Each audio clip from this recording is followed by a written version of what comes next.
Assalamualaikum warahmatullahi wabarakatuh. Halo adik-adik SMA Negeri 2 Pringsewu. Kami dari tim KKN kelompok 115 Institut Teknologi Sumatera tahun ajaran 2020-2021. Yuk belajar kimia bareng kita. Kali ini kita bakal bahas stoikiometri. Sebelumnya ada yang tahu nggak sih apa itu stoikiometri? Stoikiometri berasal dari bahasa Yunani yaitu stoicheion yang berarti unsur dan metron yang berarti mengukur. Stoikiometri merupakan ilmu yang mempelajari hubungan kuantitatif dari reaktan dan produk dalam reaksi kimia. Dalam bab stoikiometri, kita akan membahas beberapa materi. Yang pertama, hukum-hukum dasar kimia. Yang kedua, massa atom relatif AR dan massa molekul relatif atau MR. Konsep mol dan tetapan Avogadro, persen massa, rumus empiris dan rumus molekul, reaksi kimia dan persamaan kimia, dan yang terakhir ada reaksi pembatas. Dalam hukum-hukum dasar kimia, kita akan mempelajari beberapa hukum. Yang pertama, hukum kekekalan massa atau hukum Lavoisier tahun 1774 yang berbunyi massa total suatu bahan sesudah reaksi kimia sama dengan massa total bahan sebelum reaksi. Yang kedua, hukum perbandingan tetap atau hukum Proust 1799 yang berbunyi perbandingan massa unsur-unsur penyusun suatu senyawa selalu tetap. Yang ketiga, hukum perbandingan berganda atau hukum Dalton 1803 yang berbunyi bila dua unsur dapat membentuk lebih dari suatu senyawa, maka perbandingan massa unsur yang satu yang bersenyawa dengan unsur yang lain yang tertentu massanya merupakan bilangan bulat dan sederhana. Yang keempat ada hukum Boyle yang berbunyi hasil kali tekanan gas dan volume gas akan selalu tetap jika diukur pada suhu dan tekanan yang sama. Dan yang kelima ada hukum Boyle-Gay-Lussac yang berbunyi hasil kali tekanan gas dan volume gas akan selalu tetap jika dibagi suhu mutlak. Materi yang kedua yaitu massa atom relatif dan massa molekul relatif. Massa atom relatif atau AR merupakan massa dari atom dalam satuan SMA. Tetapi jika ditimbang, tiap-tiap unsur memiliki massa atom yang berbeda. Artinya, berapa berat massa dalam SMA, maka massa atom dirata-ratakan. Nah, untuk menghitung massa atom relatif dapat menggunakan rumus ARX sama dengan massa atom X dibagi 1/12 dikali massa atom X, atau massa atom relatif dapat dilihat dalam tabel periodik unsur. Misalnya, pada satu atom hidrogen memiliki massa atom relatif sama dengan 1,008 SMA, 16 oksigen sama dengan 16,00 SMA.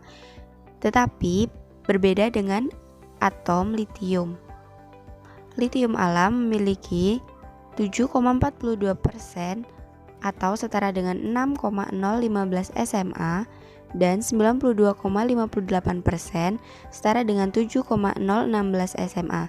Nah, jika dirata-ratakan maka 7,42 dikali 6,015 ditambah 92,58 dikali 7,016 dibagi 100 sama dengan 6,941 SMA. Nilai tersebut bisa dilihat pada tabel periodik unsur litium. Selanjutnya, massa molekul relatif atau MR. Massa molekul relatif adalah jumlah dari massa-massa atom AR dalam SMA dalam suatu molekul. Untuk menentukan massa molekul relatif dapat menggunakan cara MR unsur XZ sama dengan jumlah atom dikali massa atom. Yuk kita bahas contoh soal. Misalnya dalam menghitung massa molekul NH3 atau amonia, berapa jumlah atom dikali dengan massa atom relatif?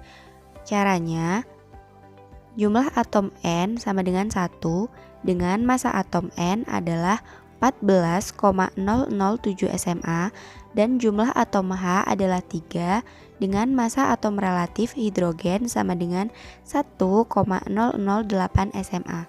Nah, Untuk menghitung massa molekul relatif amonia atau NH3 sama dengan jumlah atom N dikali dengan massa atom N ditambah jumlah atom H dikali dengan massa atom H. Jadi, setelah dilakukan perhitungan didapatkan massa molekul relatif amonia adalah 17,0319 SMA atau gram per mol. Untuk contoh berikutnya yaitu menghitung massa molekul relatif C2H6. Nah, untuk menghitung contoh soal ini sama dengan langkah-langkah yang telah dilakukan untuk menghitung amonia. Jadi bisa dilakukan sendiri ya. Selanjutnya adalah konsep mol dan tetapan Avogadro. 1 mol suatu zat adalah banyaknya zat tersebut yang mengandung 6,02 dikali 10 pangkat 23 buah partikel atau yang sering kita sebut dengan bilangan Avogadro. Satuan yang menyatakan jumlah partikel disebut mol. Hubungan antara massa dan mol suatu zat adalah mol sama dengan massa dalam satuan gram per massa molekul relatif dalam satuan gram per mol, atau mol sama dengan X partikel dibagi dengan 22,4 liter. Untuk mempermudah dalam melakukan penghafalan soal ini dapat dilakukan dengan cara tabel berikut. Dalam konsep mol, jika kita ingin mencari mol, maka massa dibagi dengan mR. Nah, ketika kita ingin mencari massa, maka mol dikalikan dengan mR atau AR. Dalam jumlah partikel, untuk mencari mol, maka kita dibagi dengan 6,02 dikali 10 pangkat 23, dan jika diketahui mol untuk mencari jumlah partikel, maka dikali dengan 6,02 dikali 10 pangkat 23. Begitupun dengan lainnya mengikuti dengan tanda panahnya. Yuk kita simak contoh soal berikut. Sebanyak 14 gram dinitrogen yang direaksikan dengan oksigen berdasarkan reaksi N2 ditambah 2O2 menjadi 2NO2. Tentukan volume yang dibutuhkan O2 untuk bereaksi. Nah, dapat disimpulkan diketahui massa N2 adalah 14 gram dengan massa molekul relatif N2 sama dengan 28 gram per mol. Jika ditanya O2 volumenya, maka kita cari dulu molnya. Mol N2 sama dengan massa per massa molekul relatif. Artinya 14 gram dibagi 28 gram per mol sama dengan 0,5 mol. Sehingga mol O2 sama dengan koefisien O2 dibagi koefisien N2 dikali dengan jumlah mol N2. Artinya koefisien O2 adalah 2 dan koefisien N2 adalah 1. Jadi 2 per 1 dikali 0,5 mol sama dengan 1 mol. Nah, jika ditanya pada keadaan standar atau STP, jumlah mol sama dengan volume dibagi 22,4 liter. Jadi volume O2 sama dengan jumlah mol dikali dengan 22,4 liter sama dengan 22,4 liter. Jadi volume O2 yang ditanyakan adalah sejumlah 22,4 liter. Selanjutnya adalah persen massa, rumus empiris, dan rumus molekul. Persen massa atau persen komposisi senyawa adalah persentase massa dari tiap unsur yang terkandung dalam suatu senyawa. Persen komposisi dapat diperoleh melalui persamaan berikut. Persen massa sama dengan jumlah unsur dikali massa atom atau AR dibagi massa molekul atau MR dikali dengan 100%. Contoh soalnya, hitunglah persen komposisi masing-masing unsur dalam senyawa amonia atau NH3. Persen N sama dengan jumlah unsur dikali massa atom per massa molekul dikali 100%. Jumlah atom N adalah 1, massa atom AR dari N adalah 14,01 dibagi dengan MR dari NH3 adalah 17,034 dikali 100%. Maka didapatkan 82,25%. Persen H sama dengan 3 dikali 1,008 dibagi 17,034. 3 adalah jumlah atom H, 1,008 adalah massa atom atau AR dari H, dan 17,034 adalah MR dari NH3 dikali 100%, maka hasilnya 17,75%. Untuk mengetahui persen massa yang benar adalah jumlah total dari suatu senyawa adalah 100%. Selanjutnya adalah rumus empiris. Rumus empiris adalah rumus yang paling sederhana dalam komposisi suatu senyawa. Rumus empiris dapat ditentukan menggunakan perbandingan mol. Berikut adalah contoh soalnya.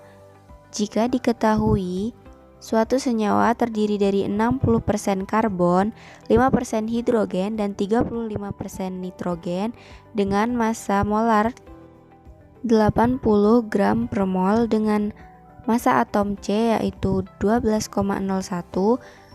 massa atom H 1,008, dan massa atom N adalah 14,01. Maka tentukanlah rumus empiris senyawa tersebut. Gunakanlah perbandingan mol. Artinya mol sama dengan massa per AR. Nah, untuk mendapatkan perbandingan mol, maka kita harus mengetahui massa dari masing-masing atom tersebut. Caranya, asumsikan bahwa senyawa tersebut memiliki massa 100 gram. Artinya, massa C memiliki komposisi persen 60% dikali dengan 100 gram. Maka 60% dikali 100 gram sama dengan 60 gram. Massa H 5% dikali 100 gram adalah 5 gram, dan massa N 35% dikali 100 gram adalah 35 gram. Maka didapatkan perbandingannya massa per AR masing-masing dari atom. Mol C sama dengan 60 per 12,01 sama dengan 5 mol, mol H sama dengan 5 mol, dan mol N sama dengan 2,5 mol. Maka perbandingan mol dari masing-masing atom tersebut adalah 5 banding 5 banding 2,5. Dan karena rumus empiris adalah rumus yang paling sederhana, maka diambil perbandingan paling kecil. Makanya 2 banding 2 banding 1, sehingga rumus empiris senyawa tersebut adalah C2H2N. Selanjutnya adalah rumus molekul. Rumus molekul adalah rumus yang sebenarnya dari senyawa tersebut. Untuk menentukan rumus molekul dapat menggunakan cara rumus molekul sama dengan rumus empiris dikali dengan jumlah pengalinya. Berikut contoh soalnya.